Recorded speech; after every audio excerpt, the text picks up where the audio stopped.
moved into this apartment complex last fall, nothing fancy, just your typical two-story building with maybe 12 units.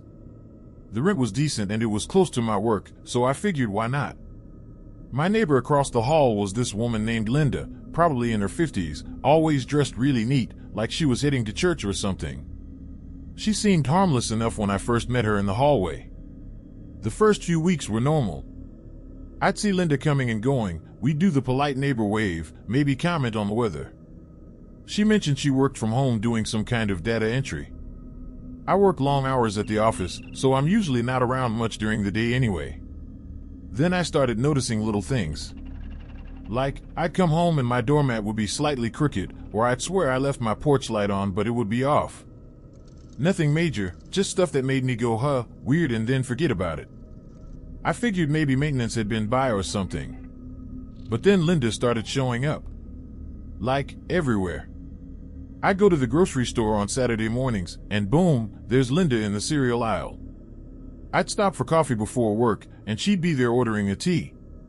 At first I thought it was just one of those coincidences where you start noticing someone and then see them everywhere. The breaking point was when I decided to try this new Thai place across town, literally a 20-minute drive from our complex. I'm sitting there waiting for my takeout order, scrolling through my phone, when I hear, oh my goodness, what are the odds? It's Linda, acting all surprised to see me. She said she'd heard great things about this place from a coworker. That night, I couldn't sleep. Something felt off about the whole thing.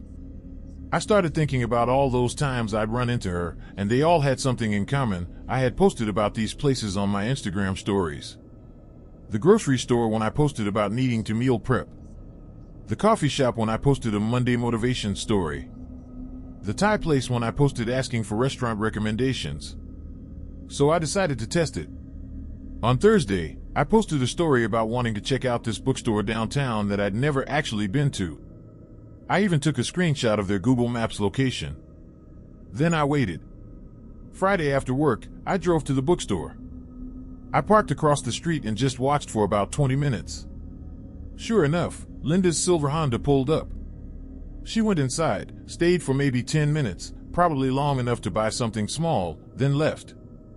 I felt sick. This woman had been tracking my every move through social media. But it got worse. That weekend, I decided to stay in, didn't post anything on social media. Sunday evening, I heard something at my door. Not knocking, just scratching. I looked through the peephole and saw Linda crouched down by my door, doing something with what looked like a small tool. She was picking my lock. I called the police immediately, but by the time they got there, she was back in her apartment acting completely normal. She told them she thought she heard a cat in distress in the hallway and was just checking. The officers couldn't do much since technically nothing had been stolen or damaged. That's when I started going through my apartment more carefully. My laptop had been moved slightly on my desk. Some mail had been shuffled through. And then I found it, a small camera, no bigger than a button, tucked behind my TV. I moved out 2 weeks later. I never told the landlord why, just said I got a job in another city. As I was packing up the U-Haul, Linda came outside. She didn't say anything, just stood there on her balcony watching me load my stuff. But right before I drove away, she waved at me with this smile that I still can't get out of my head. I found out later from another tenant that Linda had been evicted about a month after I left. Apparently, the landlord found multiple cameras hidden throughout several units in the building. But here's the thing that really gets me. I checked her social media before blocking her on everything, and she had dozens of photos that I never remembered her taking. Pictures of me at the grocery store, at that coffee shop, even one of me sleeping on my couch that she must have taken through my window. I still check over my shoulder more than I used to. And I'm a lot more careful about what I post online now. Last fall, I was grabbing coffee at this little spot near my apartment, a cozy place with mismatched chairs and a chalkboard menu. I was waiting for my order when this guy, Jake, struck up a conversation. He was sitting at the counter, scrolling through his phone, and noticed the band sticker on my laptop. We got to talking about music, local shows, and how we both loved this one indie band that played at a nearby venue. Jake seemed chill, mid-20s, wearing a flannel and jeans, with a friendly smile and a knack for keeping the conversation going. We swapped Instagrams before I left, and his profile looked normal, pictures of him hiking, at concerts, and grabbing beers with friends. Typical stuff. I didn't think much of it, figuring it was just one of those random encounters that never goes anywhere. The next weekend, I was out with my friend Sarah at a brewery downtown. It was one of those crisp October nights, and the place was packed with people spilling out onto the patio. I posted a quick clip of the fire pit on my Instagram story, not thinking twice. About 30 minutes later, I felt a hand on my shoulder. I turned around, and there was Jake, grinning like we were old friends. "Yo, this is my spot on Saturdays," he said, holding a beer. I laughed it off, thinking it was just a weird coincidence. He hung out with us for a bit, mostly talking to me, though Sarah said later he gave her a weird vibe. He was friendly enough, so I didn't dwell on it. A couple of weeks later, Jake DM'd me, asking if I wanted to join him and some friends for a bonfire at a nearby lake. I wasn't doing anything that night, and it sounded fun, so I said sure. When I showed up, though, it was just Jake. He said his friends bailed last minute, but he'd already set up the fire, so we might as well hang. It was a little awkward, but the fire was going, and he'd brought a cooler of beers, so I stayed. We talked for a while, and he seemed normal, but I noticed he kept asking weirdly specific questions, like where I worked, what my schedule was, and if I lived alone. I brushed it off, chalking it up to him just being overly curious. Things got stranger when he invited me to a group camping trip a few weeks later. I'm not huge on camping, but he sold it as a chill weekend with a bunch of people, so I figured, why not? When I got to the campsite, a remote spot about 2 hours from the city, it was just Jake again. He said the others canceled, but he'd already booked the site, so we should make the best of it. The campsite was this tiny clearing in the woods, no one else around, and our tents were set up maybe 10 feet apart. That first night, I kept hearing rustling outside my tent. I figured it was animals, but when I unzipped the flap to check, I saw Jake's flashlight moving around near my stuff. He said he was checking for critters, but his voice sounded off, too calm. The next day, I noticed my backpack wasn't where I'd left it. My keys were still in the side pocket, but they were clipped on wrong, like someone had messed with them. That night, I woke up to the sound of my tent zipper slowly being pulled open. My heart was pounding. I grabbed my flashlight and shone it toward the entrance, and there was Jake, half-crouched, staring at me. "I thought I heard something," he mumbled, but his eyes were wide, almost glassy. I told him to get out, and he backed off, muttering something about being sorry. I didn't sleep the rest of the night. At dawn, I packed up, told Jake I wasn't feeling well, and drove home. He didn't say much, just watched me load my car with this blank expression. When I got home, I checked his Instagram again, and something felt wrong. His posts were still normal, but I noticed a comment from someone I vaguely knew through a friend. I DM'd them, and they told me Jake had a reputation. Apparently, he'd done this before, befriending guys, isolating them on trips, and acting off. One person said they caught him going through their phone on a similar camping trip, like he was looking for something. I blocked him on everything and haven't heard from him since. But sometimes, when I'm out late, I swear I see someone who looks like Jake. This shit went down last October when I was back home visiting my parents in upstate New York. My name's Alex and I'd been living in the city for like 2 years, so coming back to my tiny hometown always felt weird as hell. My buddies Jake and Connor hit me up wanting to go camping at this spot we used to party at in high school, just some clearing in the woods behind the old quarry. We grabbed some beers, set up our tents, and spent most of the night just bullshitting around the fire like old times. You know how it is, talking about college, girls, whatever. Around 2 a.m. we were pretty buzzed and decided to take a piss before crashing. The three of us wandered a little ways from camp, maybe 20 feet into the tree line. That's when we heard it. This weird clicking sound, like someone rapidly snapping their fingers, but way louder. It was coming from deeper in the woods, maybe 30 or 40 yards out. We all stopped midstream and just listened. The clicking got faster, almost frantic, and then it just stopped. Jake, being the dumbass he is, yells out hello, into the darkness. Nothing. Then Connor pulls out his phone flashlight and starts scanning the trees. At first we didn't see anything, just branches and shadows. But then the light caught something that made my blood freeze. There was this thing crouched behind a tree, maybe 25 yards away. It looked like a person, but wrong. Its arms were way too long, hanging down past its knees, and its head was tilted at this impossible angle, like it was broken. But the worst part was that it was perfectly still, just watching us. The second Connor's light hit it, the fucking thing started moving. But not normal moving, it was crawling toward us on all fours, but backwards, with its head still facing us. Moving fast as hell, making that clicking sound with every step. We ran like we'd never run before. Didn't even grab our shit from the campsite, just booked it straight to Jake's truck and got the fuck out of there. Left our tents, sleeping bags, everything. The next morning Jake wanted to go back for our stuff during daylight, but I was like hell no. Connor was shaken up pretty bad too, kept saying he felt like something was following him home. We never talked about it after that day, just kind of had this unspoken agreement to pretend it didn't happen. But a few months later, I was scrolling through this local hiking group on Facebook when I saw a post that made my stomach drop. Someone had posted a blurry photo taken near the quarry of what they called a weird animal. It was that same fucking thing, crouched in the exact same position. The post had like 15 comments from people saying they'd seen something similar in those woods over the years. One guy said his dog refuses to go anywhere near that area and will straight up turn around and drag him the other way. Another person said they found these long scratch marks on trees that were way too high up to be from any normal animal. I moved back to the city permanently after that. Haven't been home to visit in almost a year now.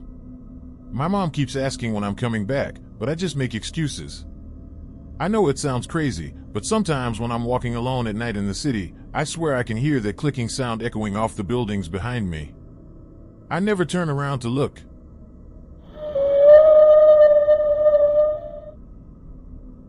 This went down last June, right after I finished my sophomore year at college. I'm Ethan, from Virginia, and I was stoked to be home for the summer. My buddies Connor, Ryan, and I decided to hit up Virginia Beach for a quick weekend getaway. Ryan's uncle has this dope condo right off the boardwalk, so we piled in, spent the day messing around on the beach, grabbing burgers, and sneaking some beers at a dive bar. By night, we were kinda restless, so around 1 a.m., Connor was like, "Yo, let's go chill on the beach." Sounded chill, so we grabbed a flashlight and headed out. The beach was dead quiet, just the waves crashing and a few seagulls squawking in the distance. We were goofing off, tossing a frisbee, and sprawled out on the sand, just vibing under the stars. It was legit peaceful, until it wasn't. Ryan sat up and pointed toward the dunes, maybe 40 yards out. "Yo, what's that?" he whispered. We all looked, and there was this figure. Just standing there, barely moving, like a statue.